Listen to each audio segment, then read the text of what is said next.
मेरे प्रिय मित्रों, परमेश्वर की उपस्थिति में आपका स्वागत है। बहुत अच्छा लगता है जब हम परमेश्वर के वचन को मनन करने के लिए मिलते हैं। खुद प्रभु यीशु मसीह ने अपने वचन में कहा, जब 2 या 3 मेरे नाम से इकट्ठा होते हैं, मैं वहाँ उनके बीच में हाजिर होता हूँ। हालेलुया! ये कितनी आनंद की बात है कि जब 2 या 3 विश्वास के द्वारा उसके वचन को मनन करने के लिए, उनसे प्रार्थना करने के लिए उनकी उपस्थिति में आते हैं, तब परमेश्वर का वादा हमारे बीच में होने का पूरा होता है।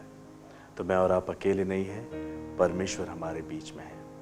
आज जो वचन मेरे हृदय में परमेश्वर की ओर से आपके लिए आया है, वो मिलता है रोमियो 2 अध्याय उसके 7 पद में।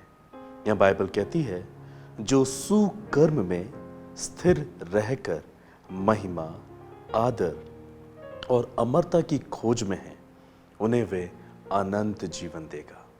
हाँ मित्रों, परमेश्वर अपने पुत्र के द्वारा हमें अनंत जीवन देगा, हमें इटर्नल लाइफ देगा, जब हम सुकर्म में स्थिर रहकर।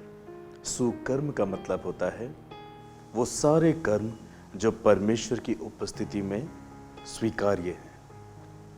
या तो सुकर्म होता है या फिर कुकर्म होता है, और बाइबल हमें कुकर्म करने के लिए कभी नहीं उभारती, मगर परमेश्वर का वचन हमें सुकार्य करने के लिए उभारता है।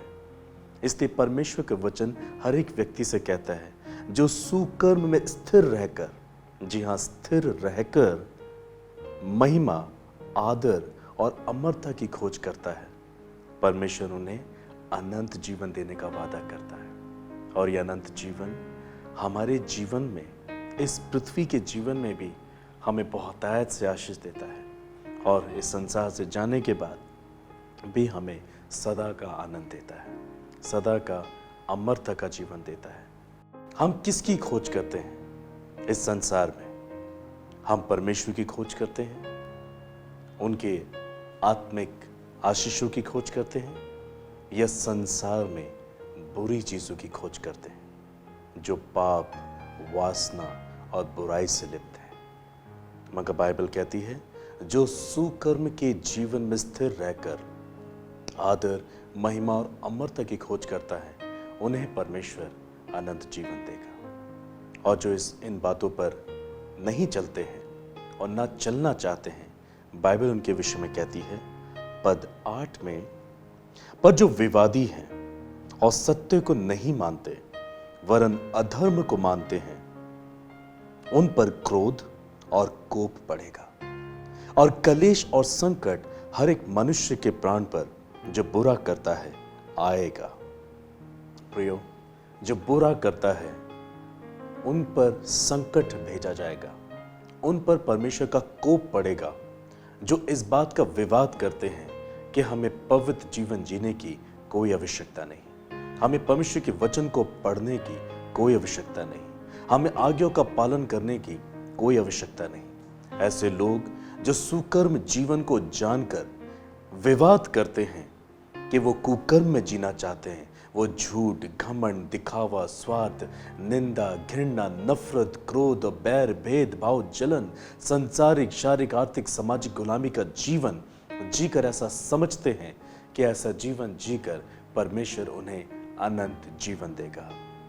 मित्रों, प्रभु यीशु ने क्रूस पर इसलिए जान नहीं दी कि हम पाप का जीवन जीते रहें। हम कुकर्म में स्थिर रहकर अनंत जीवन की मांग कभी नहीं कर सकते। प्रभु यीशु मसीह ने हमारे लिए क्रूस पर जान दी है। हमारे पाप, हमारे श्राप, हमारी बीमारियों को अपने ऊपर उन्होंने उठाया है, इसलिए ताकि अब यीशु का जीवन हम में जब आए, तब हम सुकर्म में स्थिर होकर आदर, महिमा और अमरता की खोज में रहें। हम स्वर्ग के राज्य की खोज करें, ठीक जैसे वचन में लिखा है मत्ती 6 अध्याय उसके 33 पद में, कि इसलिए पहले तुम परमेश्वर, उसके राज्य की खोज करो, तो परमेश्वर सारी आशीषें अपने आप आपको देना शुरू कर देगा। आशीष क्या है मित्रों? आशीष ये कि मेरे पाप यीशु मसीह के नाम से क्षमा हो गए हैं। आशीष ये कि उसके खून ने मुझे धोकर निर्दोष किया है, पवित्र किया है। आशीष ये कि परमेश्वर मुझे नाम से बुलाता है, वो मुझे जानता है। आशीष ये कि मेरे जीते जी और मेरे जाने के बाद वो मुझे अनंत जीवन देगा। आशीष यीशु मसीह में है, आशीष क्षमा में है, आशीष हमारा नाम जीवन की पुस्तक में दर्ज होने में है। क्या आप इसे आशीष समझते हैं? तो परमेश्वर का वचन ठीक आपसे कहता है कि आप अब से लेकर जब तक प्रभु आपको लेने ना आ जाए या आप स्वयं प्रभु के पास न चले जाएं, सूकर में स्थिर रहकर आदर, महिमा और अमरता की खोज में रहें और निश्चय परमेश्वर आपको अनंत जीवन देगा। परमेश्वर आपको इस वचन के द्वारा बहुत आयत से आशीष दे। आइए मैं आपके लिए एक प्रार्थना करना चाहता हूँ। परमेश्वर, इस वचन को आज जितने लोग सुन रहे हैं, मैं प्रार्थना करना चाहता हूँ, आप उनके हृदय को छुएं, आप उनकी आत्मा को स्पर्श करें कि वो सुकर्म के जीवन में स्थिर रहकर आदर, महिमा और अमरता की खोज में लगे रहें, जिससे कि आप उनमें अपने पुनरुत्थान की शक्ति को डालकर आप उन्हें अनंत जीवन का अधिकारी बनाएं। मैं प्रार्थना करता हूं उन लोगों के लिए भी जो ठीक इस वचन को अपने हृदय में स्वीकार कर रहे हैं, आज से कुकर्म को छोड़ रहे हैं, बुराई के लिए पश्चाताप कर रहे हैं।